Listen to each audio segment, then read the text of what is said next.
اور مسلمانوں نے شانے سے شانہ ملا کر، قدم سے قدم ملا کر جب ملک کو آزاد کرا رہے تھے تو سوال یہ نہیں تھا کہ یہ ملک مسلمانوں کا ہوگا، یہ ملک ہندوؤں کا ہوگا۔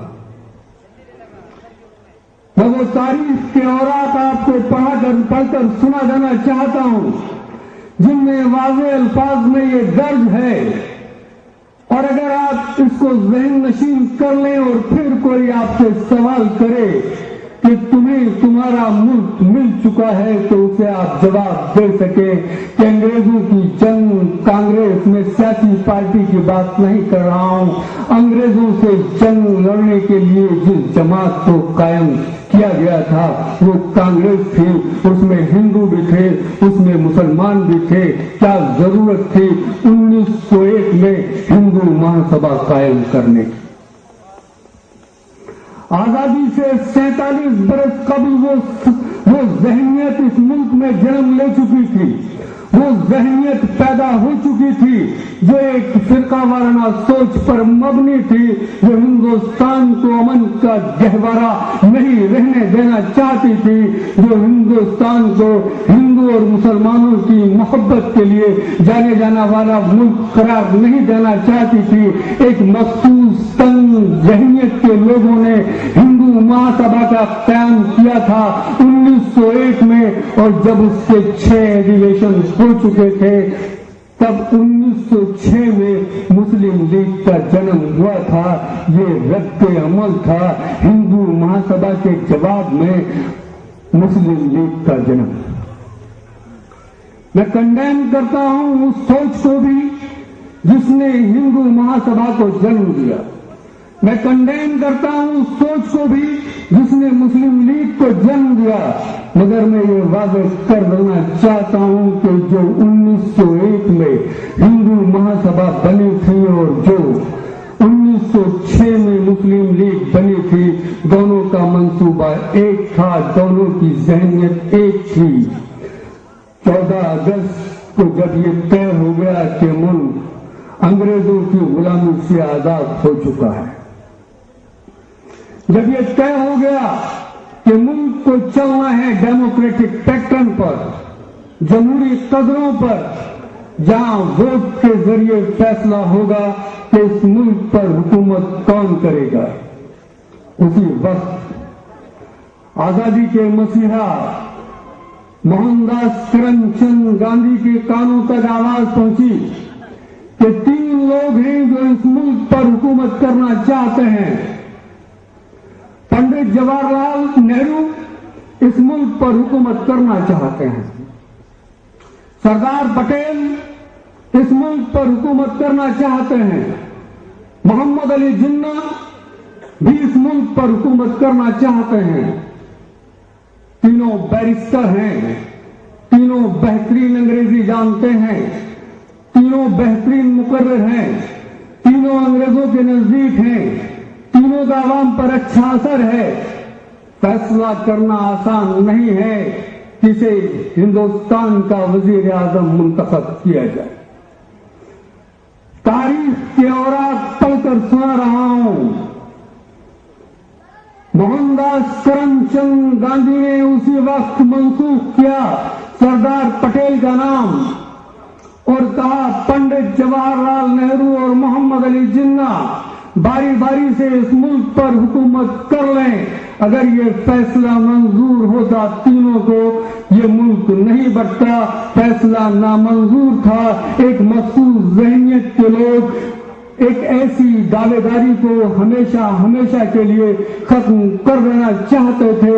انہیں خوف تھا کہیں ایسا نہ ہو اس ملک کو انگریزوں نے حاصل کیا تھا مغلیہ خاندان سے، اگر مغلیہ دور ختم ہونے کے بعد انگریزوں کے پاس یہ حکومت پہنچی اور انگریزوں کے بعد پھر ایک بار کسی مسلمان کو حکومت کرنے کا موقع مل گیا تو کہیں ایسا نہ ہو ہمارا یہ خواب ہی بنا رہا۔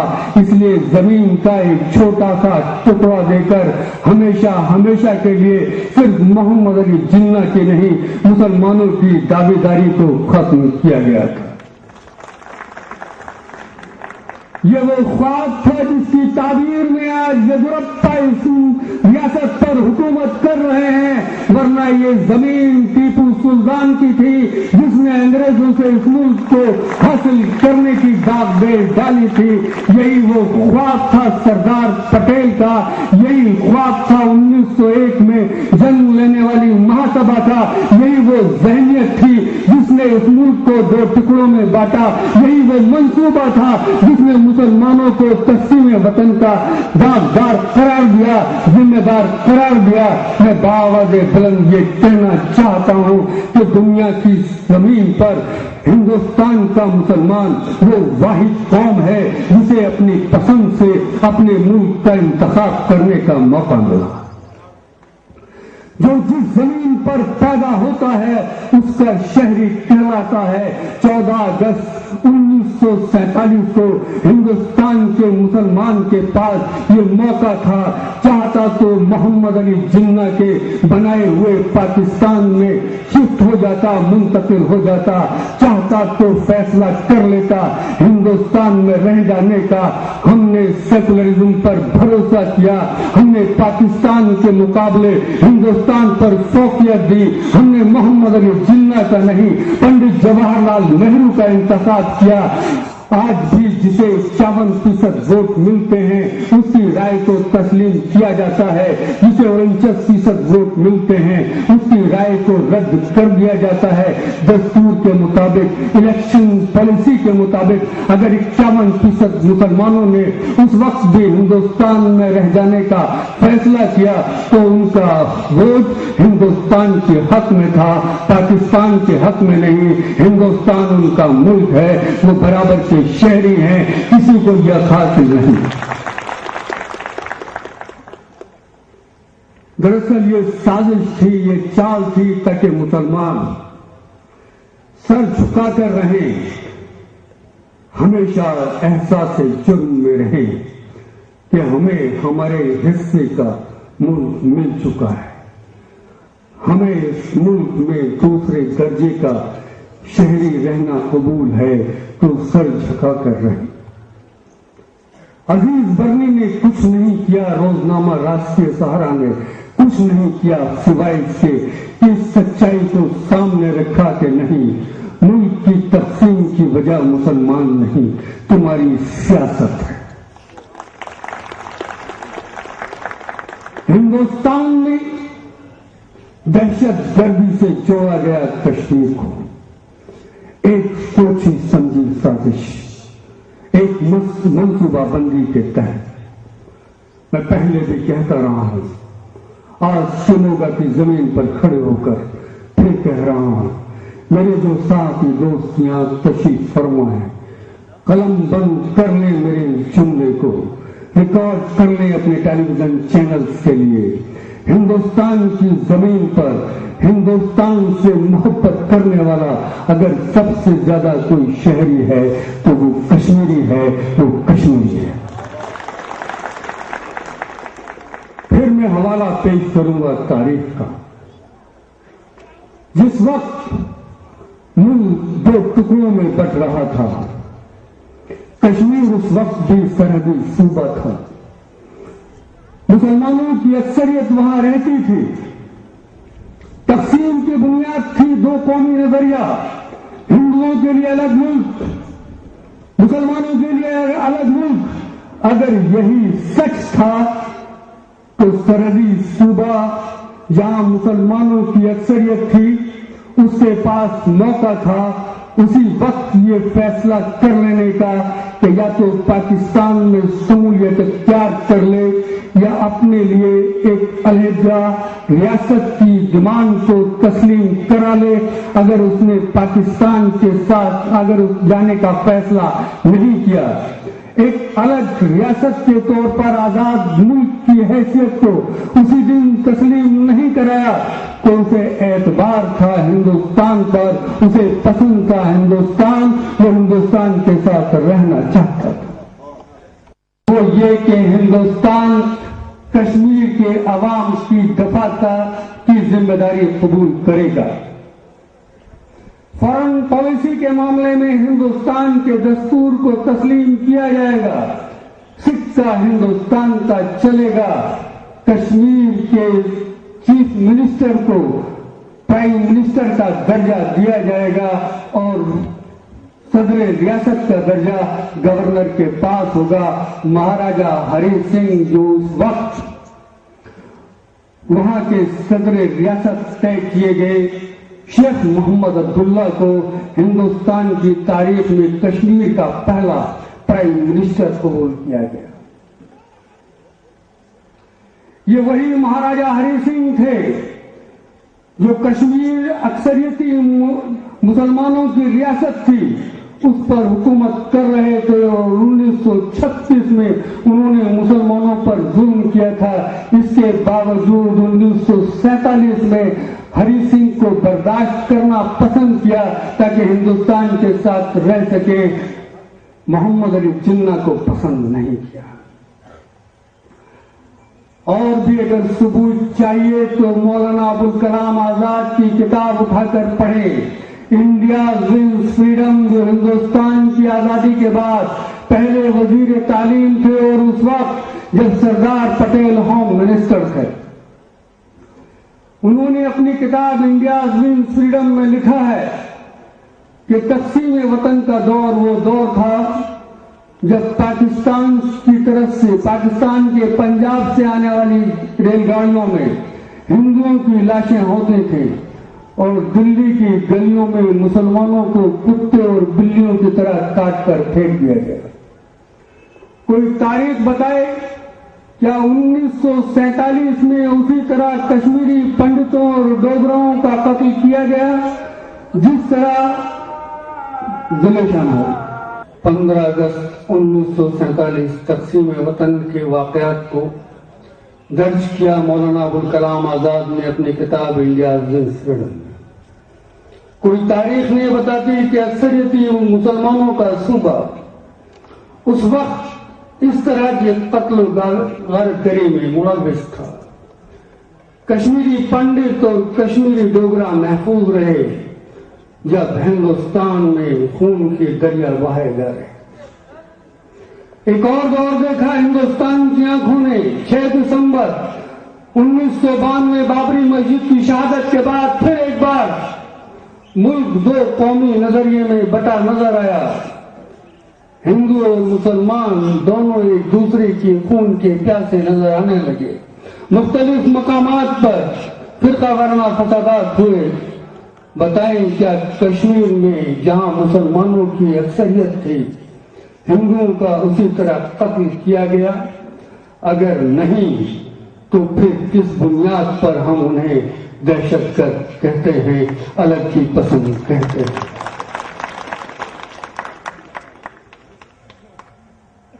मैं एक मिसाल के जरिए अपनी बात वाज़ेह करना चाहूंगा।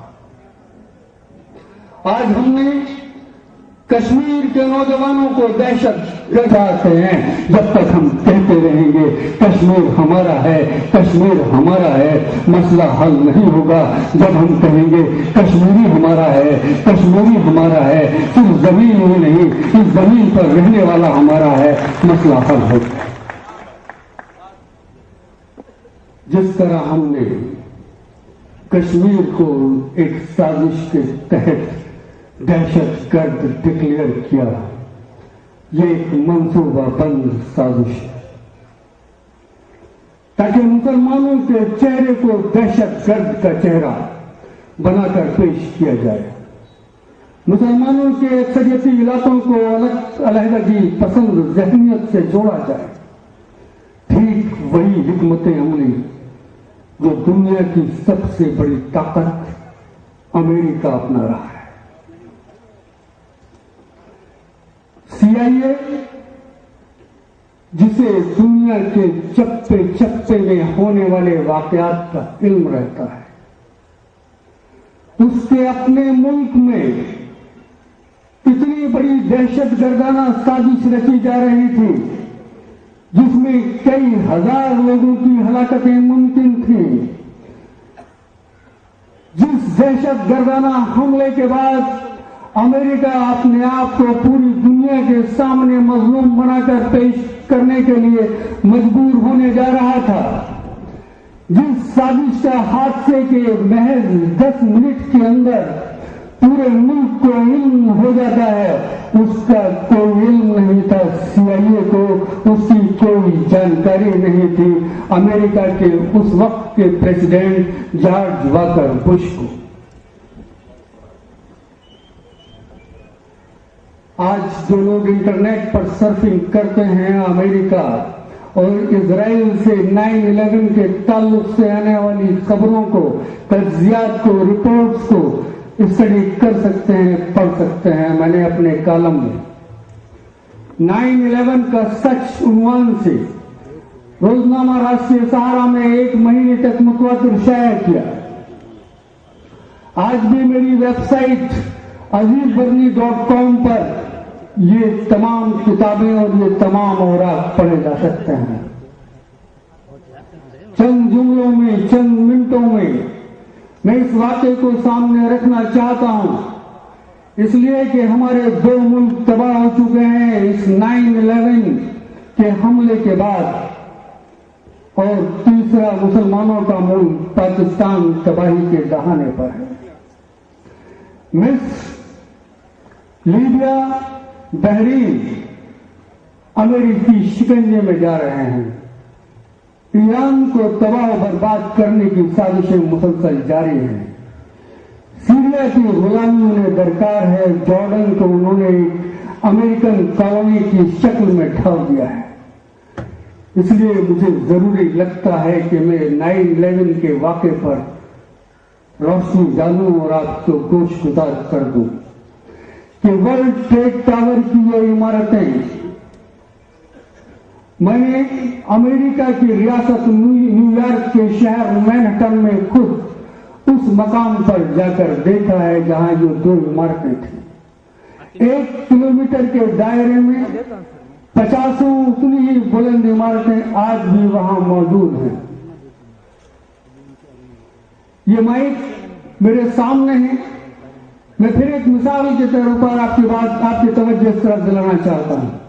अगर कोई चीज इधर इस माइक से टकराए तो माइक इधर गिरेगा, अगर बाईं जानिब से कोई चीज टकराए तो ये दाईं तरफ गिरेगा। हमने टेलीविजन चैनल्स पर देखा वर्ल्ड ट्रेड टावर्स की इमारतों को जमीन में ठूसते हुए। ऐसा तभी होता है जब किन्हीं इमारतों को बारूद लगाकर ऊपर से नीचे, चाहे वो पहाड़ हो या इमारतें हों, खत्म करना होता है। अब मैं उन वाक़यात की तरफ आपकी तवज्जो दिलाना चाहता हूं कि आखिर क्यों ये इमारतें तैयारों के टकराने से अगर तबाह होती तो आसपास की इमारतों पर मलबा गिरता और वो भी तबाही की शिकार हो जाती। तैयारों के टकराने के बाद ये जमीन दोस्त क्यों हो गई? जॉर्ज वॉकर बुश के दोस्त लैरी सिल्वरस्टीन ने महज 90 दिन पहले 90 साल की लीज पर इन दोनों इमारतों को हासिल किया था। इसकी 88वीं मंजिल पर लैरी सिल्वरस्टीन का अपना दफ्तर था। 9/11 2001 को सुबह 10 बजे तयशुदा प्रोग्राम के मुताबिक उसे अपने डिपार्टमेंट की एक मीटिंग लेने थे। ऐन वक्त पर मीटिंग मंसूख की गई। वजह बताई गई, दांतों में दर्द है, दांतों के डॉक्टर को दिखाना है। हम मान लेते हैं लैरी सिल्वरस्टीन के दांतों में जरूर दर्द रहा होगा, मगर 3000 से ज्यादा यहूदी जो उन्हीं इमारतों में काम करते थे, क्या उन सबके भी एक साथ दांतों में दर्द था? आखिर क्या बिन लादेन ने उन सबको भी इत्तला दे दी थी कि मैं इन पर हमला करने जा रहा हूं? यहूदियों, आप मेरे बेहतरीन दोस्त हो, मैं आपकी जान लेना नहीं चाहता हूं, अज़राए करम आज आप ड्यूटी पर मत आइए। अमेरिकी हुकूमत को जवाब देना होगा। हिंदुस्तान के अंदर बिजली का चले जाना कोई बहुत बड़ी बात नहीं होती, लेकिन अमेरिका में चंद मिनटों के लिए भी बिजली का चले जाना बहुत बड़ी बात होती है। 9/11 2001 से पहले कई घंटों के लिए इन इमारतों की बिजली गुम हो गई। वजह दरियाफ्त की गई, क्यों? जवाब दिया गया कि कंप्यूटर नेटवर्किंग को दुरुस्त करना था। कर्नाटक वो सूबा है जिसे टेक्नोलॉजी के लिए, कंप्यूटर टेक्नोलॉजी के लिए हिंदुस्तान में हम पहले मकाम पर रखते हैं। हमारे नौजवान अच्छी तरह जानते हैं कंप्यूटर नेटवर्किंग को दुरुस्त करने के लिए इलेक्ट्रिकल सप्लाई को मुनक़ते करने की जरूरत नहीं होती। अच्छा, मान लिया इत्तेफाक रहा होगा, आपके यहाँ बिजली चली गई होगी, आप टेक्नोलॉजी में हमारे बेंगलोर और कर्नाटक की तरह अभी वो मकाम हासिल नहीं कर पाए होंगे, आप अभी भी देहातों जैसी जिंदगी जी रहे होंगे, मगर फिर भी एक सवाल आपसे है कि वो डॉग स्क्वाड, वो जासूस कुत्ते जो लिफ्ट के बाहर इसलिए तैनात रहते थे कि कोई आतिशगीर मादा लेकर इमारत में दाखिल न हो जाए, एक हफ्ते पहले उन्हें क्यों हटा लिया? क्या उन पर भी लादेन का हुक्म चलता था? क्या अलकायदा की निगरानी इन कुत्तों पर भी थी? आपको ये जवाब देना होगा। फिर आपसे सवाल किया जाएगा कि तैयारी तो बालाई मंजिलों पे टकराए थे, उसी वक्त बेसमेंट में चिंगारियां क्यों देखी गई? ये इमारतें जमीन को क्यों हो गई? आसपास ये मलबा छिटकना चाहिए था। दरअसल वजह ये नहीं थी। जिस तरह शेर का शिकार करने के लिए बकरी को चारे के तौर पर इस्तेमाल किया जाता है, पहले आपने 3000 अपने मुल्क के लोगों की जान ली ताकि आप इस्लाम से पूरे दुनिया के सामने दहशत गर्दी से जोड़ सके, मुसलमानों के मुल्कों को तबाह कर सके, उन पर हुकूमत कर सके, उनके तेल की दौलत पर कब्जा कर सके। अगर मुझे आज ही शाम की फ्लाइट से वापस नहीं लौटना होता तो मैं तफसील पर और ज्यादा आपकी तवज्जो करता।